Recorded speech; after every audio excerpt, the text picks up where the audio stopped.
और कल राज्यसभा सदस्य के नामांकन में शामिल होऊंगा।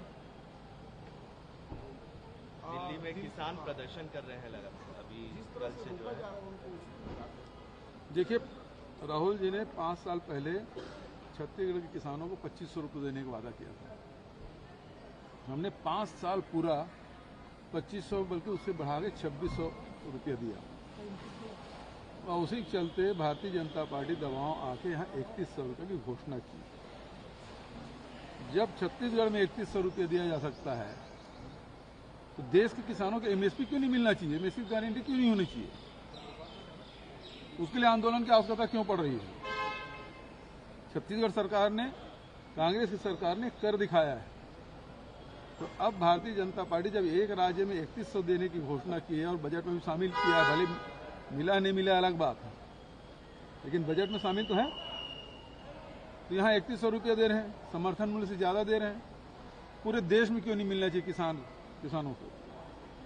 यदि किसान आंदोलन कर रहे हैं जो पूरे समर्थन हम लोगों का है, और उन पूरे देश के किसानों को 3100 रुपया धान की कीमत मिलनी चाहिए। उसी प्रकार से दूसरे और भी उत्पाद हैं, उसका भी समर्थन मूल्य, जैसे कल खड़गे साहब और राहुल जी ने अंबिकापुर में घोषणा की कि जितने भी उत्पाद हैं उसको हम एमएसपी से खरीदी करेंगे, ये उन्होंने कल घोषणा की है।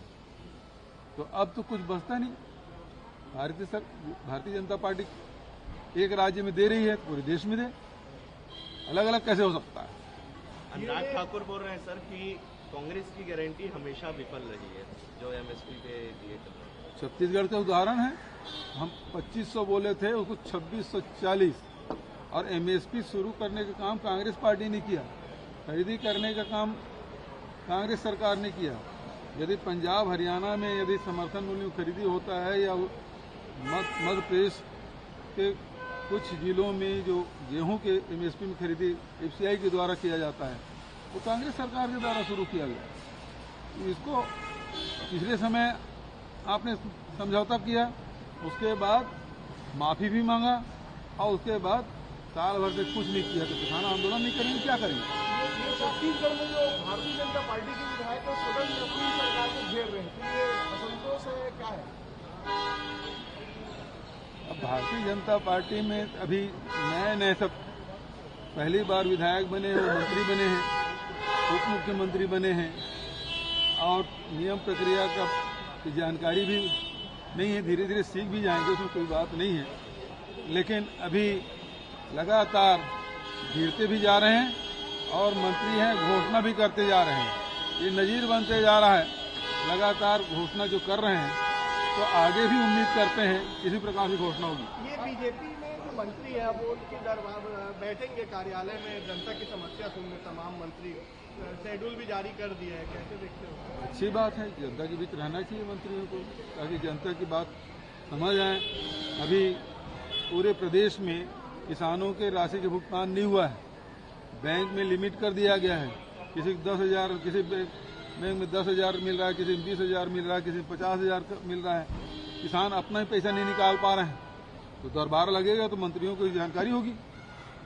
कॉपी तो नहीं कर रहे हैं, क्योंकि आप लोगों की सरकार थी तो आप लोग भी नहीं कर रहे हैं। पूरा नकल ही कर रहे हैं। मोदी की पूरी गारंटी देख लो, हमारी नकल है।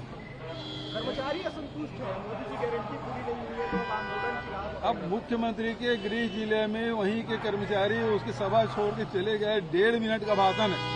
ये अलग बात है कि मीडिया ने कितना दिखाया, लेकिन 1.5 मिनट में सभा छोड़ के भागना पड़ा मुख्यमंत्री को। तो ये जितने झूठे वादे किए थे सत्ता में पाने के लिए, किसी स्तर पे वो जाके अधिकार कर्मचारियों को, जनता को जो उन्होंने गुमराह किया है, इसका जीता जागता उदाहरण है।